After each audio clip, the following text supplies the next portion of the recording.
The moons of Tyrol 9 hung like wounded eyes in the pale green sky, their surfaces scarred by orbital strikes that had long since outlived their purpose.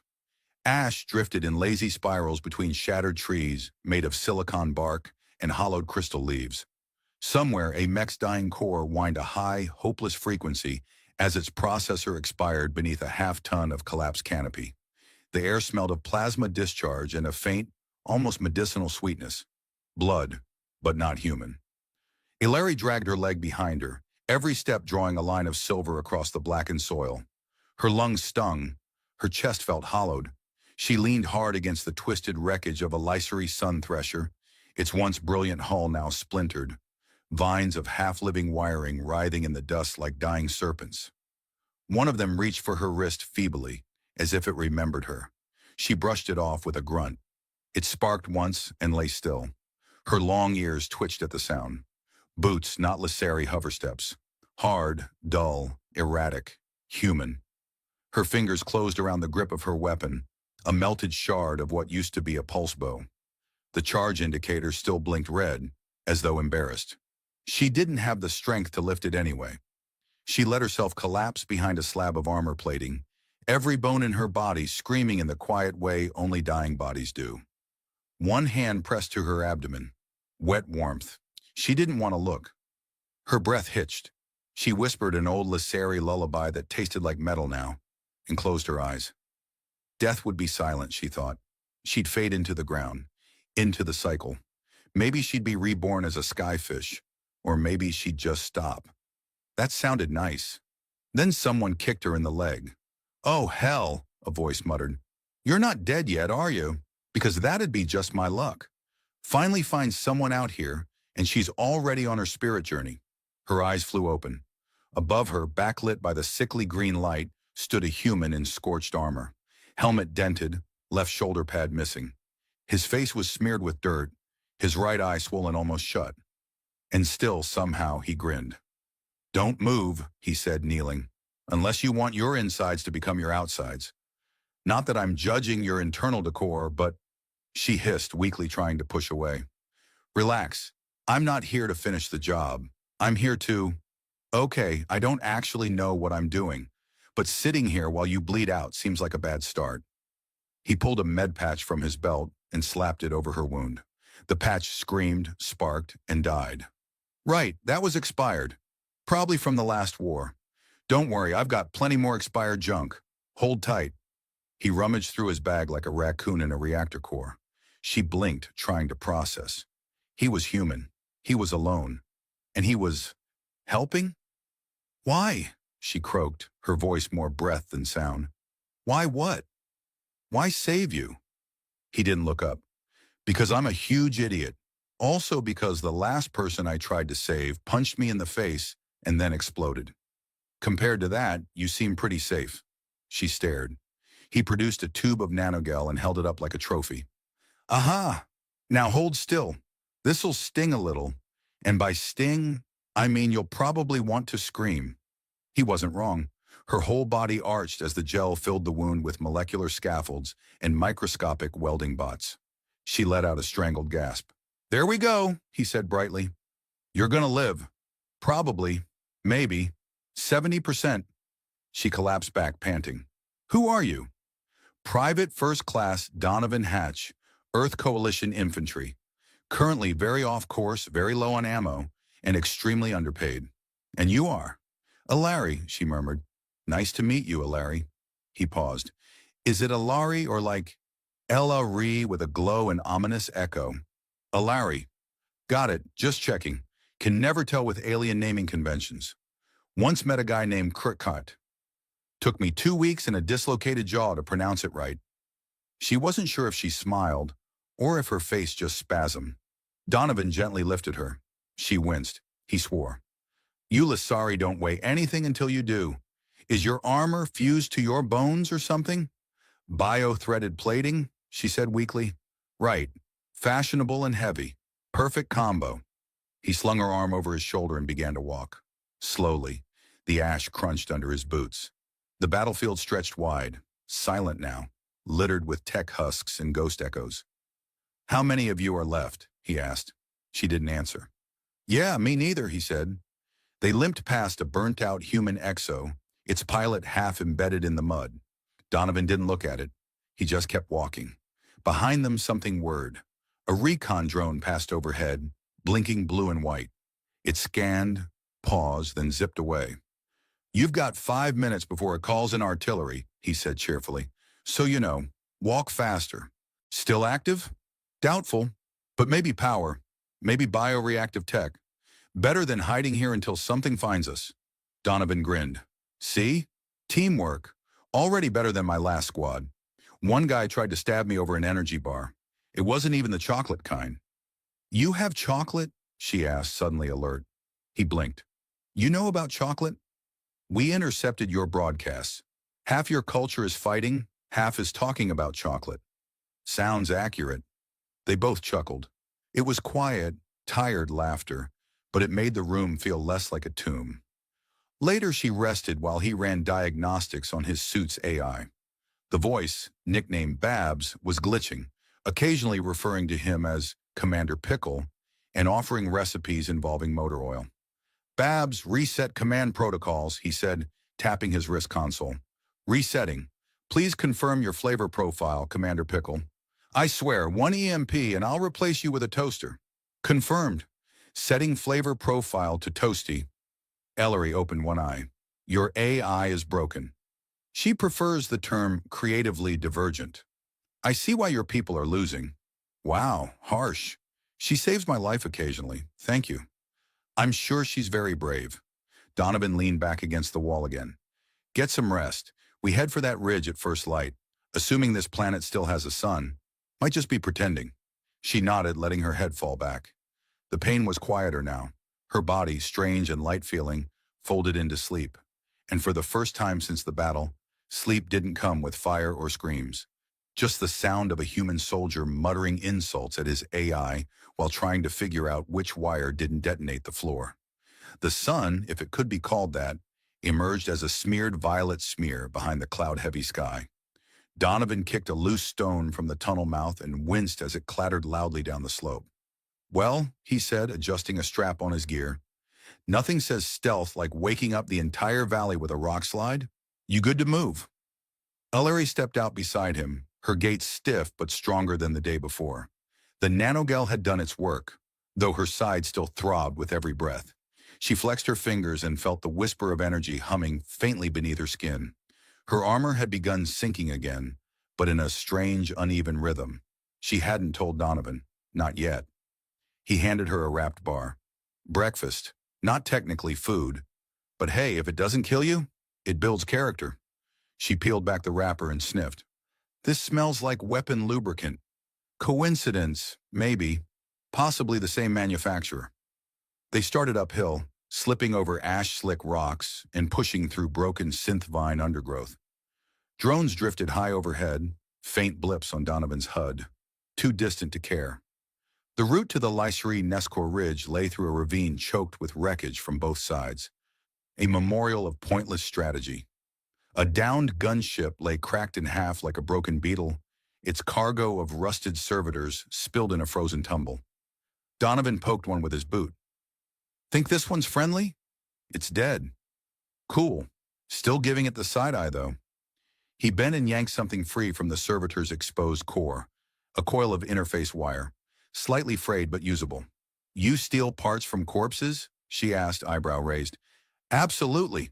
That's rule 1 of survival. Dead tech doesn't complain when you loot it. They passed under a melted arch that might have once been a defense node. Ilari's long ears twitched. She slowed, kneeling by a patch of strange growth. Biotech tendrils rising like veins through the soil, pulsing faintly. Still breathing? She said. The ground? The core. It's awake. That's great news, Donovan said, drawing his rifle. Because awake usually means full of surprises, like a vending machine with mood swings. Ilari laid a hand on the vines, murmuring something in Lysari. The tendrils pulsed brighter. A tiny ripple of light moved through the dirt, then vanished. They recognize me, she whispered. Donovan nodded slowly. Great. I'm just going to stay over here and not touch anything alive. The ridge grew steeper, but the terrain softened under their feet. The path was guiding them now, organic, designed that way. The Lasari tech beneath them responded to Alari's presence, smoothing their route subtly, as if the earth remembered her. He whistled low. So your people built this? Whole landscape reacts to your biosignature? Only to bonded ones.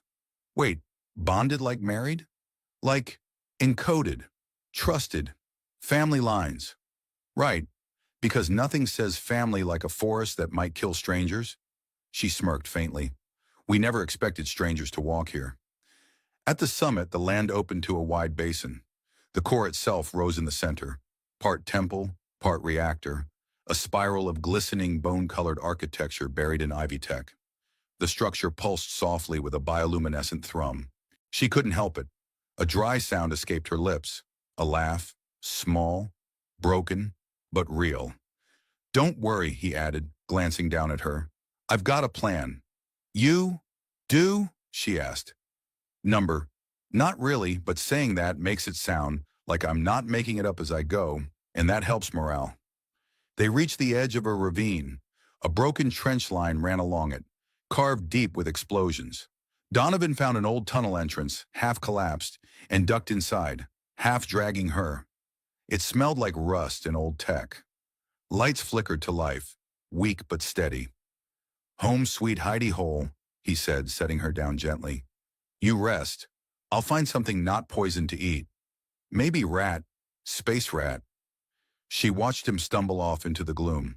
Her body ached. Her heart thudded too loud. But for the first time since the sky burned, she didn't feel entirely alone. And somewhere deep in her war-scarred chest, something small and stupid lit up. Hope. A low hum filled the tunnel, the sound of a half-dead generator wheezing to keep a single strip of emergency lighting alive.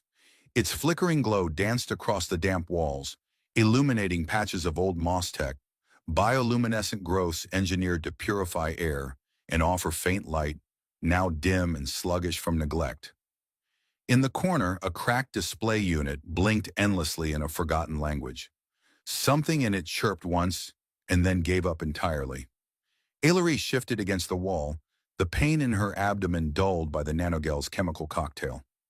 She'd spent years in battlefields, jungles, orbital voids, but none of them felt as unreal as sitting in a human-made bunker, alive because of a soldier who made jokes while carrying her like a bag of uncooperative groceries. Donovan returned from the shadows with a plastic tray of something beige and steaming faintly. Dinner is served, princess. May not be Lasari cuisine, but I'm told this tastes almost like food. She eyed the tray. What is it? Classified, but the rumors say it's a blend of synthetic protein, nutritional paste, and sawdust. Honestly, the sawdust improves the texture. She took it gingerly. It smelled like old boots and regret. You eat this voluntarily? Not voluntarily, no. But under penalty of starvation, it's surprisingly decent. Besides, once your taste buds give up, it goes down smooth. She sniffed again, uncertain. Is this why your species is always so aggressive? Hey, that's stereotyping. We're not all aggressive. Some of us are just very enthusiastic about not dying. They ate in silence for a few minutes. Alari chewed slowly, letting the warmth spread. Her body was mending, though not fast. Lasari physiology responded well to regeneration, but only when surrounded by organic tech. This bunker was sterile, mechanical, full of dead wires and flickering screens. Still, the warmth in her stomach helped, as did the soldier watching her like a hawk pretending to be a raccoon. She finished half the meal and set the tray aside. Thank you. Don't mention it, I mean it. The less I talk about what I just ate, the better. Ailorie's head tilted. Why are you helping me? Donovan exhaled. You're the enemy, right? She said nothing. Right. So enemy, wounded, defenseless. Seemed like the perfect time to be inconveniently heroic. That's not an answer. Fine. He leaned back against the wall. Because I'm tired. Tired of this war. Tired of being told who to shoot.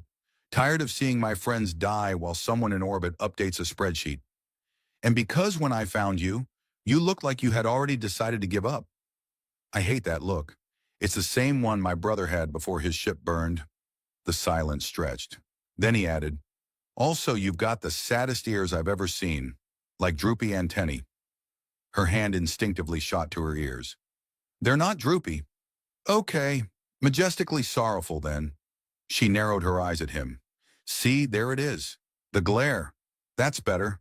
That's the look of someone planning to punch me in the face. I'll take that over resignation any day. She looked away, hiding the smallest flicker of amusement. Donovan pulled a device from his pocket and tapped it against the floor. A faded holographic map unfolded midair, stuttering slightly. Here's our situation. We're about 6 clicks from the drop site, 30 clicks from the fallback base, assuming it's still standing, and surrounded by automated defense drones and some really nasty weather. Oh, and Command thinks I'm dead, so we've got that going for us. You have a plan? Survive, improvise, complain loudly, repeat. Very military. We train hard, especially in sarcasm. It's our real national weapon. She nodded slowly, scanning the map. Her own systems were too depleted to link into it, but she recognized the terrain. She leaned forward and pointed. This ridge here, there's an old Lyseri nest core under it. Half buried, but its roots ran deep. We used to send scouts there to repair their neural links. Then the lights blinked out. A high-pitched whine tore through the air. Donovan instinctively raised his rifle. Tell me that's not what I think it is. It's a pulse ward, Ilari said. It's scanning for threats. He froze. And humans count as what? Depends how aggressive you're being. I haven't even cursed yet. She stepped beside him, laid her hand on his chest. Breathe. I am, rapidly. That's my breathing style now. She closed her eyes, murmured something in a language that didn't belong on human tongues. The ward's whine dropped, softened, faded. The lights returned. He let out a shaky breath. See?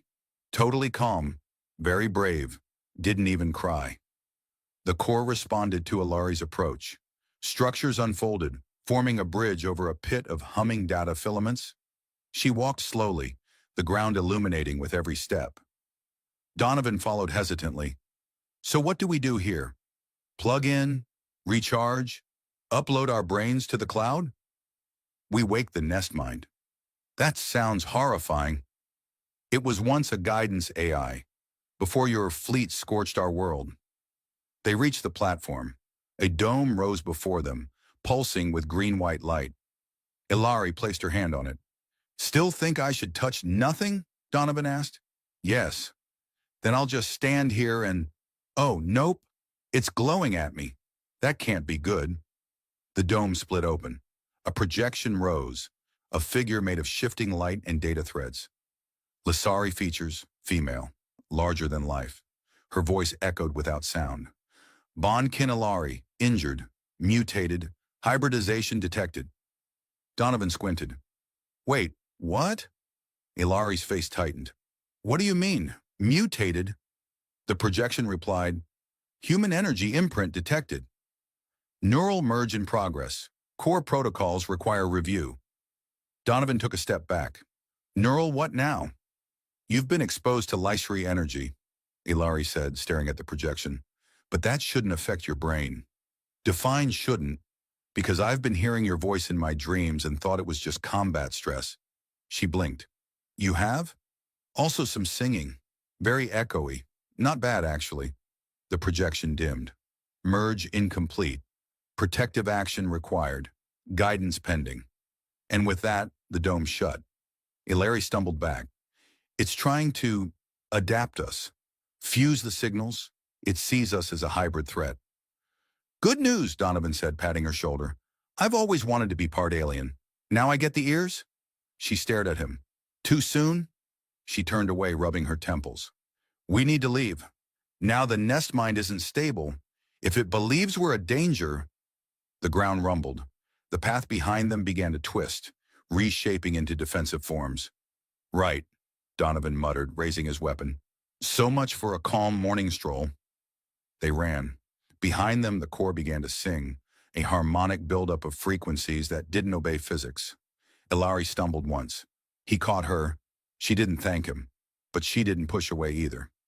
Just so we're clear, he huffed as they dove through a collapsing archway. This is officially my weirdest date. We're not on a date, she said, breathless. Really? Could have fooled me. You brought me home to meet your god computer. They crashed into the ravine, the world howling above them. For a moment, neither spoke. Then Donovan chuckled. I'm just saying, he added, if this is how Lasari flirt, I'm terrified of what marriage looks like.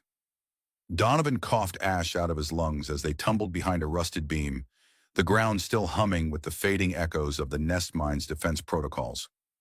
Rocks skittered past his boot, still warm from the pulse surge. He sat back with a wheeze and muttered, Okay.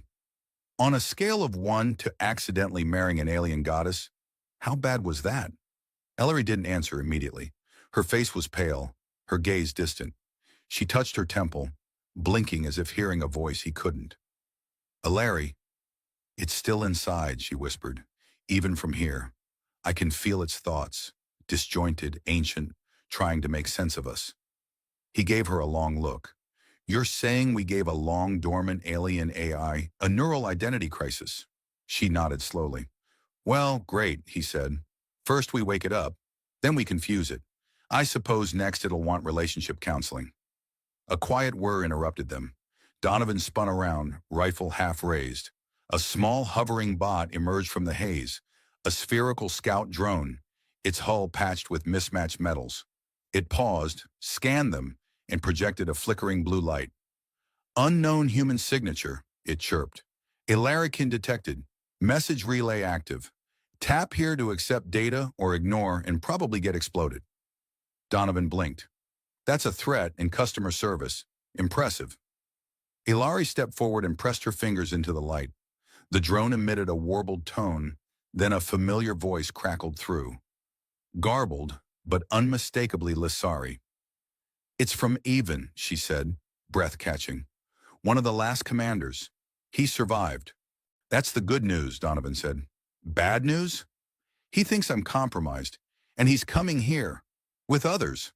Donovan rubbed his face. Of course he is. Why not? Let's all meet in the middle of a collapsing core reactor/temple and argue philosophy over a plasma rifle. He doesn't understand. He thinks I've been changed, contaminated. You have been changed. She glared at him. I mean that in the nicest possible way, he added, in a very charming, war buddy, saved your life sort of tone. He won't care. They'll want to disconnect me from the net permanently. Kill the link.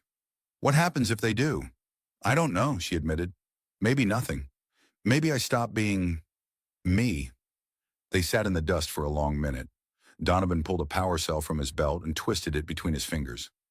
Well, he said finally, I'm not letting them do that, because with all due respect to your high-tech magical ancestry, I happen to like you the way you are. Weird neural merges and all. She stared at him. He shrugged. Besides, if anyone's going to shoot you, it's going to be me. In the leg. Lightly. Symbolically. Her lips twitched. Now there's the glare I missed, he said. The ridge was no longer safe. They turned back toward the lowlands, navigating through collapsed tech and forgotten trenches. At one point, they passed a broken battlefield maintenance station, an open cargo pod half consumed by mossy tech. Donovan dug through it, triumphant, when he found a functioning stim kit and a small drone still in sleep mode. You know, he said, dusting it off, this little guy used to deliver coffee in command tents. That explains your obsession with it. Hey, a man has to believe in something. Ellery, watching him program it, said softly, You joke about everything. It's either that or scream into the void. She considered that. I think your people evolved humor as a defense mechanism. Yeah, well, it beats fangs. The stim kit's meds dulled her pain further.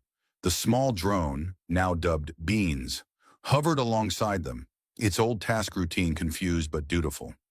By evening, the sky thickened with magnetic storm trails, flashes of teal and violet across the horizon. Static crawled through their hair, and their steps began to spark on the ground. We need shelter, Ilari said. This storm will burn out your implants. Oh, don't worry, I disabled most of them already. That's not comforting. It was meant to be, sort of. They found refuge in a collapsed skydrop tank, its interior just wide enough to stretch out. The old walls glowed faintly from recharging loops, creating a hazy, safe pocket. Beans hovered above them like a confused ceiling lamp. Donovan laid back, arm behind his head. So, want to talk about what happens if your friend Avon shows up with a bunch of plasma-happy fanatics? No. Cool. That's healthy. She looked at him sideways. What about your command? They'll come for you eventually. Maybe, but technically I'm MIA, and my squad was never big on paperwork. Are you saying you're free? I'm saying I'm very unsupervised. That's not the same. The air in the tank buzzed softly with old electricity. She turned to him. You're not what I expected from a human soldier. And you're not what I expected from an alien war priestess with glowing bones and an army behind her. I wasn't a priestess. Oh, so just the glowing bones then? I was a scout. Well, you've scouted me thoroughly. What's your conclusion? She hesitated. Then, too loud. Terrible taste in food. Mildly brave.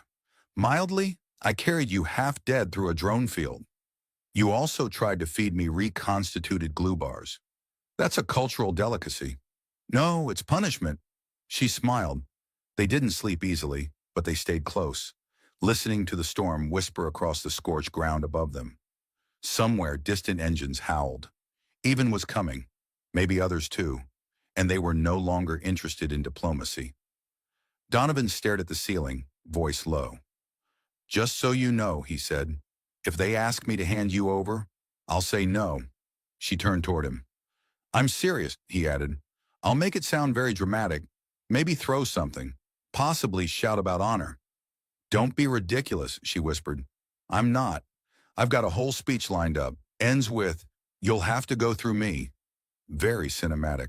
She looked at him for a long time. Then quietly, they will. He didn't answer, but he reached out, and her hand, still covered in thin filaments of reactive armor, met his. The lights dimmed, beans powered down, and for one silent hour, the war outside the tank held its breath. The sky above the valley cracked open in a bloom of blue fire as the first Lissari skiffs arrived. Their engines whispered like falling glass, silent but heavy with purpose. Ilari stood at the base of the ridge, armor humming with subtle pulses. Her long ears were taut, her stance still. Beside her, Donovan adjusted the frayed straps on his rifle and muttered, Any chance they're just here to drop off cookies and leave? She didn't answer. I'll take that as a no. The skiffs landed without a sound. 5 soldiers stepped out, taller than Ilari, clad in full ceremonial biosuits, their armor laced with bone-white thread and deep green veins. And behind them came Avon. He hadn't changed much. Older, perhaps, but no less commanding. His voice was as sharp as a blade dipped in memory. Ilari, you survived. I did, she said, stepping forward, though it appears I wasn't supposed to. Avon's eyes flicked to Donovan. You carry a wound. Technically, she carries me, Donovan said, lifting a hand. Hi, human, still alive, not currently shooting anyone. Avon ignored him. The Corps reported abnormalities. Hybrid imprint. Neural fusion. You've changed. Ilari nodded. Yes. That alone is grounds for recontainment. Donovan stepped in front of her. Big word for murder. Avon's hand twitched. The other Lysari readied weapons. Ilari raised hers in turn. Not the weapon, but her voice. You sent me to die, Avon. I didn't. The Corps saw what I'd become. It chose to connect, not destroy. Doesn't that tell you something? He looked at her, really looked, and there was a flicker of hesitation. It tells me you were touched by chaos, that you let the enemy in. I let someone save my life, she snapped. Is that chaos? Is surviving chaos now? Donovan muttered. Where I come from, that's just a Tuesday. The standoff stretched, tension spiking with every breath. Then the earth beneath them pulsed. A new sound, like a bell struck beneath the soil. The ground shimmered and the broken air shimmered with it. The nest mine's final echo rolled through the valley, not as words but a sensation. Understanding, recognition. Avon staggered, his troops lowered their weapons. Ilari stepped forward. The Corps' choice was fusion, she said. Adaptation. That's what we missed. We've been trying to purify, to isolate when we were supposed to evolve. Donovan looked up. So you're saying we're the next big thing? I'm saying we might be the first thing in a long time that the Corps didn't want to erase. Even straightened slowly. And the human? I'm standing right here, Donovan muttered. He's part of it, Aleri said. And whether you agree or not, I won't let you erase him. There was silence. Then Avon nodded. Just once. Then you lead this branch. But know this. What you build will define what we become. Donovan blinked. Wait, are we in charge now? Because I still don't understand your toilets. Weeks passed. The valley shifted. The Corps stabilized, guided by Aleri's presence. Lissari scouts returned, cautiously. Humans too, scientists, engineers, sent by a command that suddenly discovered diplomacy. No one entirely trusted anyone, but they built a camp anyway. Shared food, compared weapon specs, disagreed about coffee. Donovan became the unofficial translator, morale officer, and walking chaos factor. He taught a group of Lissari how to play poker. He lost all his rations doing it.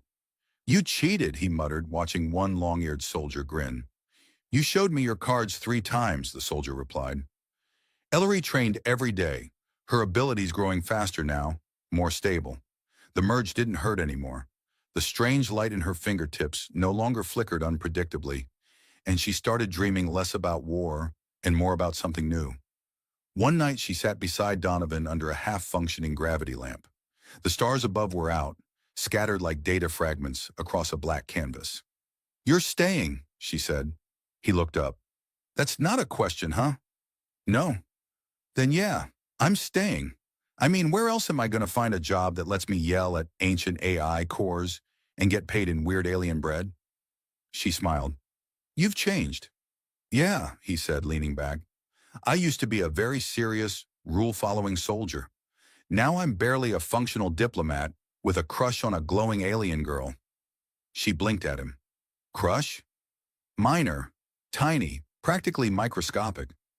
You told the nest mine we were married. Dramatic timing. I stand by it. She looked away but didn't move. After a moment, she reached out and took his hand. The light above them dimmed again. Peace, for once, felt real. Elsewhere, the war cooled. Not ended, not resolved, but cooled. Reports of Lissari human squads cooperating reached command posts and drew concern, then curiosity. Then policy changed. Slowly. Beans the drone was promoted unofficially to camp mascot. It still delivered nothing, but everyone cheered when it hovered by. The nest mine remained silent, sleeping beneath the ridge. But sometimes when Alari walked too close, it hummed. Not a warning, but a song, soft and curious. On a final afternoon, Donovan stood atop the ridge, wind tugging at his battered coat. Alari joined him. You've stopped carrying that rifle. Yeah, he said. Figured if someone shoots me now, I probably deserved it. She raised a brow. That's not comforting. He grinned. I know. They stood in silence overlooking the valley that had once been a graveyard. Now it buzzed with construction, laughter, translation beacons, and confused diplomats. New life. You ever think, he said, if you hadn't closed your eyes that day, none of this would have happened? She turned to him. I closed my eyes to die, she said, and opened them to see something unexpected. He gave a crooked smile. You're welcome. You're impossible. He reached for her hand again. That's half the charm. And together they watched the stars blink awake, not as enemies, not as survivors, but as something new, impossible, unexpected, and maybe finally enough. Children reenacted the paintball duel. Merchants sold edible commemorative spoons. The story became legend. The palace recalled them days later under high guard. Jalen returned to a hero's welcome, accidentally tripped on his own cape, and nearly knocked over a royal vase. It was, as Vailira said later, the most authentic thing he could have done. In time, the political storm faded.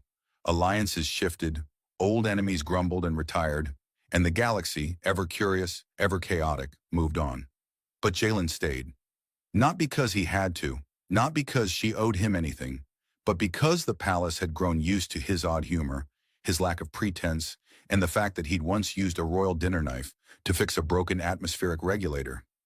And Valyra, She smiled more, laughed sometimes.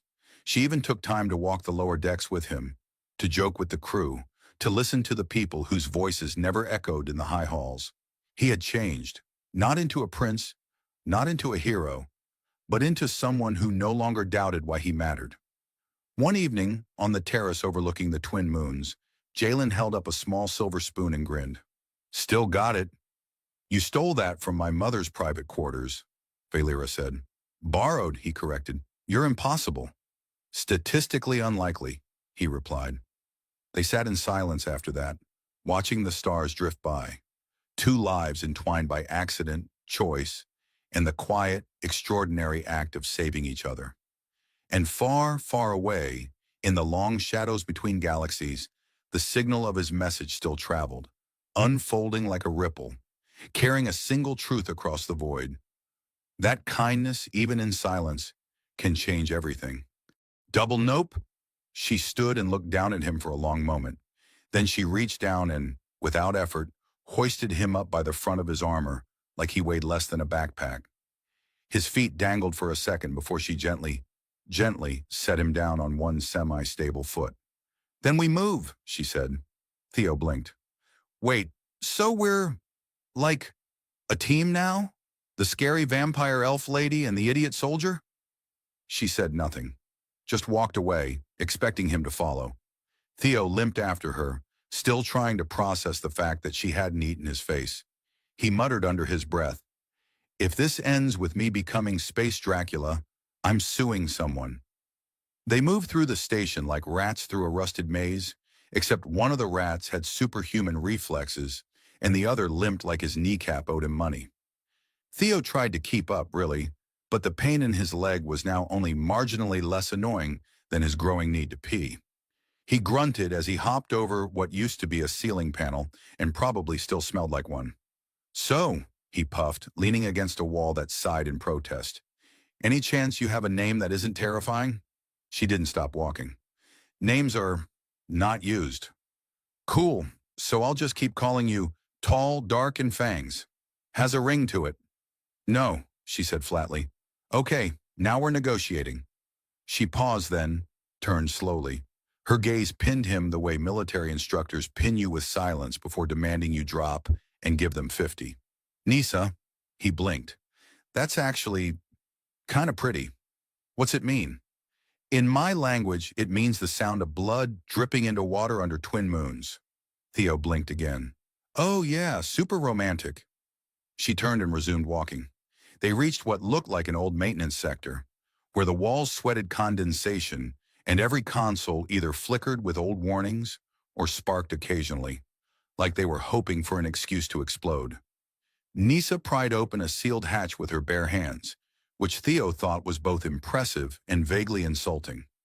Inside was a small chamber filled with what must have once been medical equipment, now mostly rust and regret. Nisa gestured to a padded slab that had the least amount of mysterious goo on it. "Sit," she ordered. "I like a woman who doesn't waste time with foreplay." She turned to him with a stare so cold it could have iced over a sun. He raised his hands. "Sitting. Happily. Zero foreplay.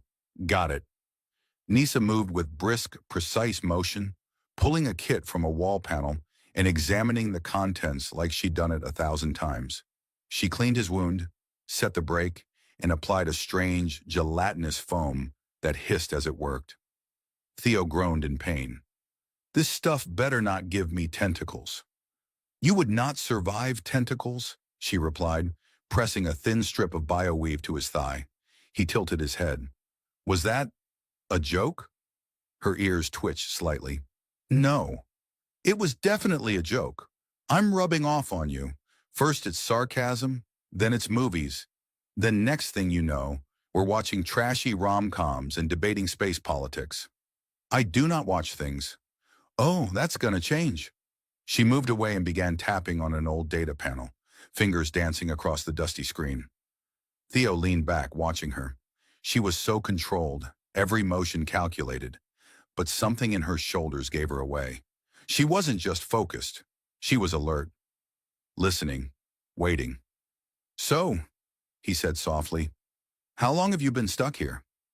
Nissa didn't answer immediately. Then, 317 rotations of the nearest sun. Theo squinted. Is that, like, years? Yes. Holy, are you ancient? I was young when I arrived. Now I am not. He whistled. Well, you wear 3 centuries well. I look like this after 30 years and 3 cafeteria burritos. She tilted her head slightly. You still bleed easily. Thanks, that really boosts my confidence. Nissa turned from the panel and sat across from him, legs folded like a statue. Your people fear my kind. Theo shrugged. We fear a lot of things. Bureaucracy, bad oxygen filters, sentient furniture, and yeah, fanged strangers with glowing eyes. We do not kill without cause. You have fangs. That's like the opposite of what someone without cause has. She studied him. We were not always predators. The emergency lights blinked on and off like a dying club on a backwater moon, casting bloody streaks across rusted walls. Somewhere in the guts of the derelict station, something metallic screamed, and something else, probably alive, answered back. It was the kind of place most sane people avoided, which meant Theo Ward, bleeding from a very sarcastic gash on his forehead, was absolutely there. He limped forward, cradling the side of his torso like it was his favorite stuffed animal from childhood and not just a few cracked ribs.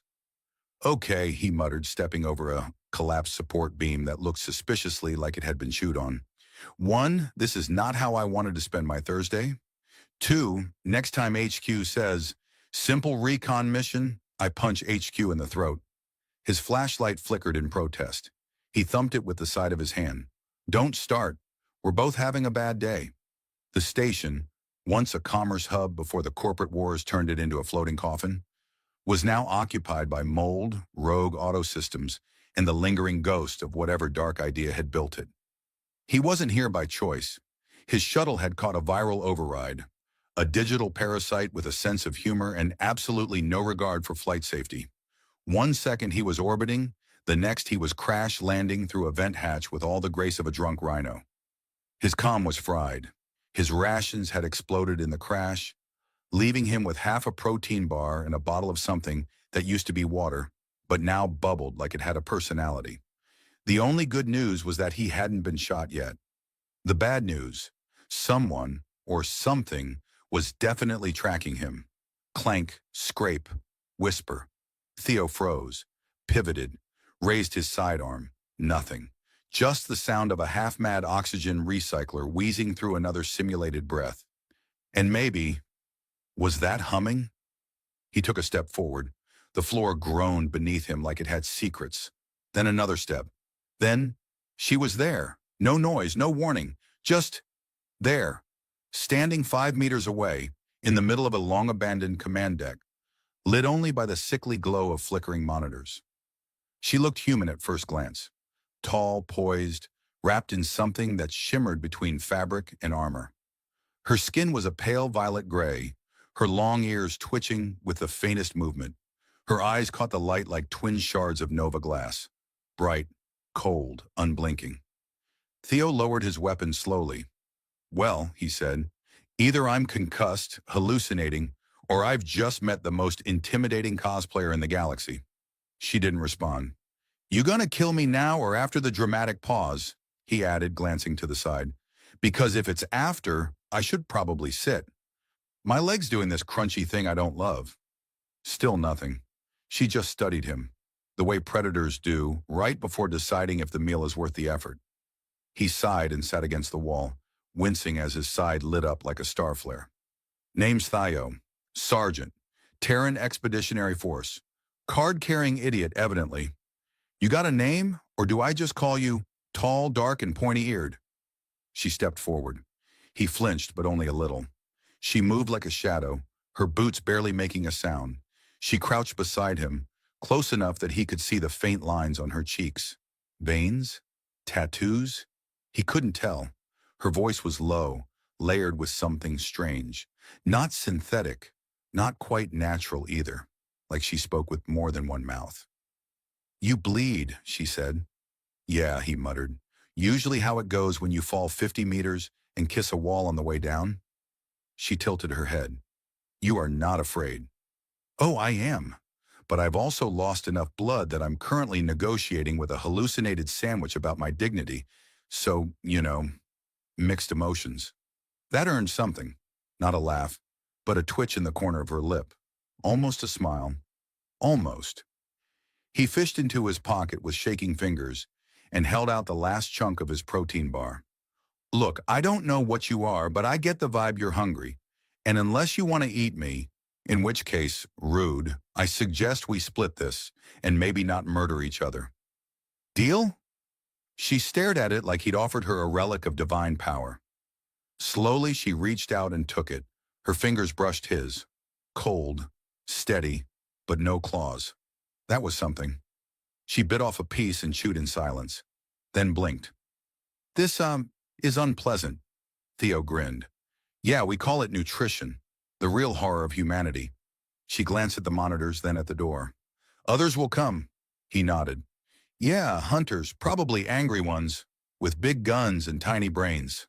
She turned back to him. You cannot run. Nope. And you cannot fight. He leaned forward. Okay, I'll bite. Poor choice of words. What changed? Nisa looked at the far wall, as if memory had etched itself into the metal. A virus manufactured, designed to alter bioempathy, weaponized hunger. My people were healers once. It rewrote us. Let me guess, your neighbors weren't thrilled. They hunted us, labeled us abominations. We ran, scattered, hid in the dark places between stars. I am the last. Theo scratched his chin. You ever think of, I don't know, sending out a PR team? Hi, we're not evil. We just got genetically wrecked by interstellar capitalism. Her mouth twitched, not quite a smile, but not a smile. He grinned. See? You're warming up to me. Your optimism is exhausting. You should see my dancing. They sat in silence for a moment, the hum of dead systems filling the air. Then Nisa's head jerked slightly. Her ears twitched. What is it? Theo asked. She stood. Movement. 2 levels below. Friendly movement? She looked down at him. None of this galaxy is friendly. He groaned. Can I at least limp threateningly behind you while you look cool and save us? You can try. She pulled a sleek blade from her side and handed him a wrench. He looked at it. This is not a weapon. It is for someone who improvises poorly. He raised it like a sword. I dubbed thee Wrench-a-Lot. She ignored him and opened the hatch again. The sound of footsteps echoed in the distance, metal on metal getting closer. Nissa slipped into the shadows like smoke. Theo followed slower, muttering, Next time I crash land, I'm aiming for a spa station. As they disappeared down a dark corridor, the station behind them lit up. Just for a moment, a single camera, long thought dead, came to life. It tracked their movement, then blinked red. Someone was watching, and they weren't amused. The blast doors to the lower sector exploded inward like a toddler having a tantrum with a battering ram. Theo ducked instinctively, covering his head with both arms and muttering something involving socks, fire, and his will to live. Chunks of plating slammed into the walls around them, and Nessa didn't even flinch. He peered up from behind a flipped console. Okay, that was either a welcome party or someone just hit the dramatic entrance button way too hard. Nisa was already crouched, eyes locked on the advancing figures in sleek, matte black armor. No insignia, no lights, just smooth, insect-like helmets and weapons that hummed with the kind of menace only high-grade corporate tech could afford. Let me guess, Theo whispered. Not your friends. They are extraction agents, private sector, paid to erase. Erase what? She didn't answer, just looked at him like the answer was painfully obvious. He groaned. Oh, right. Me. United States. The mysterious, ancient, genetically cursed vampire lady and her sarcastic meatbag sidekick.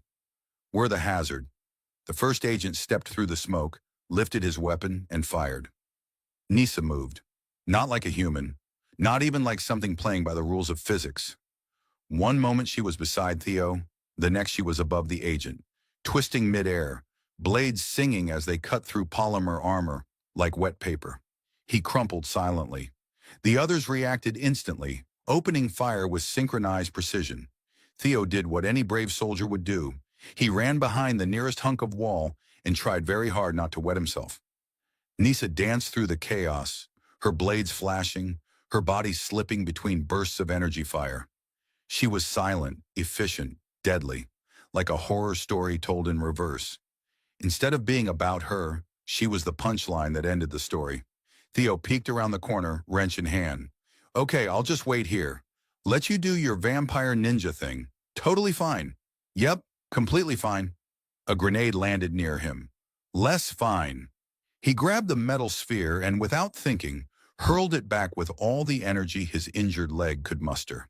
It bounced once, twice, then stuck to the side of one agent's helmet. There was a pause, a long, drawn-out moment where the universe seemed to blink. Oops, Theo muttered. The explosion rocked the corridor.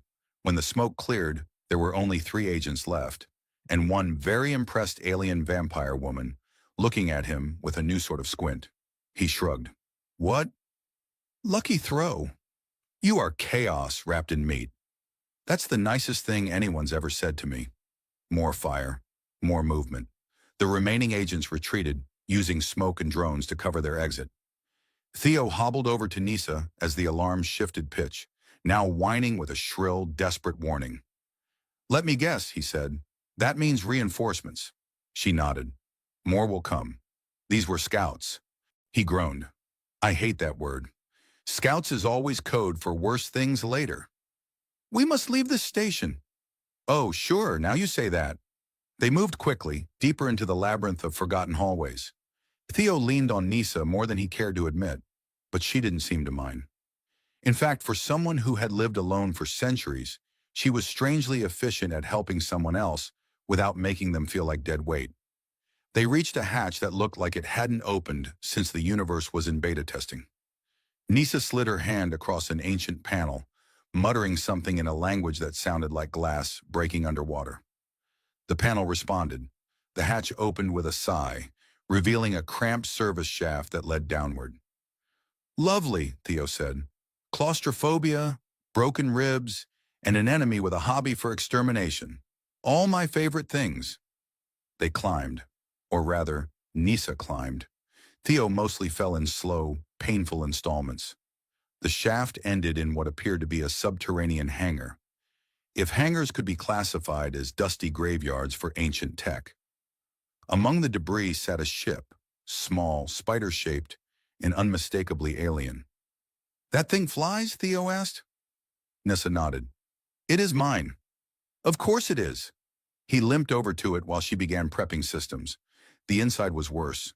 The cockpit looked like it had been decorated by someone who hated right angles and loved glowing sigils. Nissa slid into the pilot's seat like it was an extension of her body. Theo settled into what might have been a chair if it didn't immediately poke him in 5 places. So, you mind telling me where exactly we're going? Or are we just hitting random warp coordinates and hoping for the best? Out of range, somewhere unregistered, I have options. You always talk like an ominous fortune cookie, you know that? She turned her head slightly. You are still talking, he saluted. Copy that, Commander Dracula. The engines roared to life with a low vibration that felt like a bass line being played through his bones. Outside, the hangar doors began to creak open, and with them came the unmistakable sound of approaching gunships. Theo looked out the viewport. Well, the welcoming committee brought air support. So thoughtful. Nisa's fingers danced over controls and the ship lifted, hovering smoothly despite its age. With a flash of light and a rippling shudder, they blasted free of the station, just as gunfire streaked behind them. Stars filled the screen. The darkness stretched out in all directions. Theo let out a breath he didn't know he was holding. Well, he said, I've had worse Tuesdays. Nisa didn't respond immediately. She was scanning star maps, eyes narrowed. They will follow. You think they're after you or me? Yes. He rubbed his face. Great. She looked at him, really looked. You did not have to help me. Not when you first saw me. Not when they came. Why? He stared at the stars. Because you were alone, and angry, and scared. And I know how that feels. Plus, you're the only person who's kept me from dying 3 times in 24 hours. I feel like that deserves at least basic loyalty. Silence, then, softly. Thank you. Theo raised an eyebrow. You just said thank you. She turned back to the controls. You are hallucinating. He chuckled. Whatever you say, Nysa. Just don't suck my blood while I sleep. Not unless you insult my ship again. He looked around. Honestly, I love what you've done with the place. Very ancient death temple meets murder chrysalis. Nissa's mouth twitched again. Their ship vanished into the black, leaving behind a dying station, a very confused extraction team, and the first whisper of something the galaxy hadn't heard in a long, long time. Hope. Or maybe just the sound of one very weird friendship beginning. Either way, it was loud enough to echo. The ship dropped out of slipstream with a noise like someone slurping soup at the end of the universe. Theo flinched as his stomach tried to relocate to a more peaceful dimension. Nyssa, of course, didn't react at all. She just adjusted a few glowing glyphs on the control panel, her long fingers moving like she was tuning an ancient harp built by quantum monks. Theo groaned and slumped sideways in his seat. Okay, I take it back. Slipstream travel is not cool. It's like being spun in a washing machine full of existential regret. You are adapting, she said without looking at him. I'm adapting to nausea. There's a difference. Outside the viewport, a fractured moon hung in space, orbiting a gas giant the color of bruised gold. A forgotten research facility clung to the broken rocks like a mechanical barnacle, power flickering on just enough to say, "Hey, we still exist, barely." Theo squinted. This where you take all your new friends? I do not have friends. Well, he muttered, you're doing great so far. They docked with a magnetic thunk and stepped out into a corridor that smelled like stale air, burnt circuits, and a very faint hint of roasted algae. The station was silent except for the buzz of old systems pretending to be useful. Theo ran a hand along the wall. This place is like the haunted version of a science museum. It is safe. Forgotten. Nothing lives here. Reassuring. Nyssa moved ahead, scanning doors with a device shaped like a flattened crystal. Theo followed, limping slightly less with each step. Her earlier medfoam was working wonders, though he still wasn't convinced it wouldn't eventually turn him into a couch. They reached what looked like a command room, or possibly a break room for very serious aliens. She activated a console, and the walls lit with data streams in a language that looked like abstract art on a caffeine bender. Theo plopped into a half-working chair. So what's the plan now? Hide? Fight back? Bake cookies? Wait. They will search the station we left. Waste resources. By the time they trace our path, we move again. He rubbed his eyes. You know, for someone being hunted by at least 2 governments and maybe a corporation with a private army, you're shockingly chill. I have spent many years waiting. Yeah, but now you have me. I'm like a chaos grenade in pants. Nyssa gave him a long look. You are not wearing pants. He looked down at his torn flight suit. Okay, technically they're pants. Just ventilated ones. She resumed tapping commands on the panel. I need rest. The ship needs time to cool. You will not wander. No promises. She paused. You would be dead in 20 steps. Wow, so encouraging. Nyssa walked away down the hall. Theo waited a full 10 seconds before immediately ignoring her. The station's corridors were dark but not hostile. He found what looked like an observation deck, glass cracked but still intact, overlooking the swirl of the gas giant outside. He sat down, dangling his feet over the edge of a defunct maintenance pit. For a moment, things were quiet. Then the screen in the far corner flickered to life. Theo turned. Oh no, no creepy AI. No ghosts. No found footage horror. Thank you. The image stabilized. It was grainy but definitely not automated. A human face appeared. Female, stern, wearing a Terran military uniform with too many pins. Theo blinked. General Idris? She leaned forward. Ward, if you're seeing this, congratulations. You survived your idiotic detour. He looked around. Is this a pre-recorded insult? And then you've probably already made contact with the alien. You always were the type to pet stray dogs. I like dogs, Theo muttered. Listen carefully. You're in possession of a Class Black anomaly. That's Nyssa. The project she came from was buried for a reason. She isn't just a lost species. She's the last test subject of an experiment that nearly broke the warp lattice of half the outer ring. Theo frowned. That sounds like an exaggeration. She was designed to connect, to manipulate emotion through resonance. Her species wasn't just mutated, they were engineered. She's a living psychic amplifier. In the wrong hands. The feed cut. He sat there for a long moment, the flickering glow of the screen fading into nothing. Then he sighed and stood, making his way back down the corridor. Nisa was waiting for him outside the control room. Her expression hadn't changed, but her ears were angled back slightly, subtle, tense. You wandered. I know, he said. You found something. He nodded. Your file. Military stuff. Experimental project. All that. She said nothing. You were made to feel, or to make others feel, right? Her voice was quiet. To heal, to guide, then to control. Theo leaned against the wall beside her. Well, no offense, but you've been terrible at mind controlling me. I'm still here, still annoying, still saying things that make you look vaguely murderous. Her eyes flicked to him. You are difficult. I get that a lot. She looked away. I did not choose what I am. I know. That's why I'm still here. He pushed off the wall and stretched. So, since we've got a little downtime before the next life-threatening pursuit, you want to teach me how to fly that death spider of yours? Nisa blinked. You would destroy it. That's fair. Pause, then carefully. I could teach you how to repair the coolant valves, if you promise not to touch anything without permission. He grinned. It's a deal. They returned to the ship. Nisa opened a panel near the engine core, explaining each part with a precision that made Theo feel like he was back in school. Only this time the teacher had fangs and a tendency to stab things. Still, it wasn't bad. Kind of nice. Hours passed, no alarms, no missiles. Just two people, one human, one engineered alien empathic amplifier, learning how to fix a leaking flux array together. Theo held up a wrench. So, clockwise? Nissa looked at him. Left.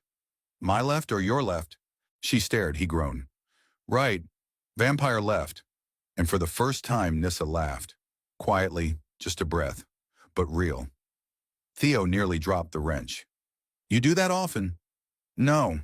Well, you should. You've got a nice laugh. She said nothing, but she didn't stop smiling for a long time. The transmission hit the console like a slap from space itself. Nissa froze mid-motion, fingers still curled around the control crystal. Theo, balanced precariously on top of the coolant housing, nearly fell and he added another bruise to his growing collection. The hologram bloomed in midair, a face both familiar and very, very unpleasant. Slender, sharp-featured, and glowing faint blue like all the best threats do. Not military, not Terran. Alien and unmistakably like Nisa. Same long ears, same luminous eyes, but colder, too perfect. Nisathan, the voice said, silk hiding steel. You have broken the silence. Theo blinked. Wait, Nisathan? That's your full name? That's awesome. It sounds like a spell that turns people into fog. Nisa ignored him. Her jaw tightened. You are late. I am eternal, said the hologram. You, sister, are alone. Or were, until this fragile thing. The hologram gestured toward Theo with disdain that could vaporize a lesser man. Theo gave a polite wave. Hi, fragile thing, reporting in. Has a name. Prefers sandwiches over annihilation. The hologram didn't smile. Come back, Nisathan. What's left of the blood core has been restored. We can reclaim the legacy, the design. I declined that legacy 100 years ago, she said. And you are not my brother. You are a blueprint in denial. Theo leaned closer to the console. Anyone else getting serious evil twin vibes here? The hologram turned to him. You are interfering in a process older than your species. Do you believe you matter? I mean, I once ate 37 fire peanuts in one sitting. That counts for something. Nisa cut in. We're not returning. You came to erase me, didn't you? The figure finally smiled. It wasn't a good smile. You were never supposed to exist alone. The signal cut. Nisa stood very still. Theo pulled himself down from the coolant tower with a wince. Okay, that's bad, but we've handled worse, right? Rogue killbots, exploding hallway soup. That one time I tried to cook. He's not bluffing, she said. They've restored the hive. Theo paused. You mean there are more of you now? Like fangy empathy vampires with emotionally charged eyeballs and drama degrees? They are not like me. Okay, still. Scale of 1 to galactic war? She hesitated. Depends how many they brought back. If they've synchronized the core, it could be thousands. He sat on the floor. Cool. Cool, cool, cool. So, we run again? Nisa turned, the lights from the console casting a faint glow on her face. Number? They won't stop. This is not a chase anymore. Theo stared at her. So what's the plan? Her eyes locked with his. We end it. Moments later, they were in the ship, hurtling through slip space, tracking the signal back to a dead moon orbiting a pulsar. The moon wasn't on any charts. It existed in a place where laws bent, space shimmered, and unlicensed science had clearly been partying a little too hard. The base emerged from the rock like a metallic heart. Dark towers, pulsing lights. Nissa landed the ship in a narrow chasm. Theo checked his gear. 1 working pulse pistol, 2 EMP grenades, and a lucky screwdriver with mysterious symbols he was pretty sure were just coffee stains. So, you go high, I go low? You stay behind me. If I fall, you destroy the core. Got it. Heroic backup plan. Minor chance of fiery death. They entered through a maintenance shaft. Inside, it was worse than expected. Rows of pods lined the walls, each containing a form, tall, still, not yet alive, but humming with potential. Theo shivered. This is giving me a real creepy nursery vibe. At the center of the room stood the core, a pulsating mass of crystal and neural threads, glowing with synchronized rhythm. And before it, the hologram. No, not a hologram anymore. A body. Real, breathing, watching them with cold amusement. You came, he said. I came to end this, Nisa replied. They clashed. It wasn't just blades, it was emotion. Force fields triggered by memory, projections made from pain. Every strike vibrating with ancient fury. Theo ducked behind a console as waves of resonance shattered glass and bent metal. One of the clones stirred in its pod. Theo cursed, ran to the core, and activated the override Nissa had programmed into his wrist module. A high-pitched whine filled the air. Clones began to twitch. The core blinked erratically. Nissa landed hard, rolling to her feet. Her brother advanced, slower now, body flickering as if something inside him was unraveling.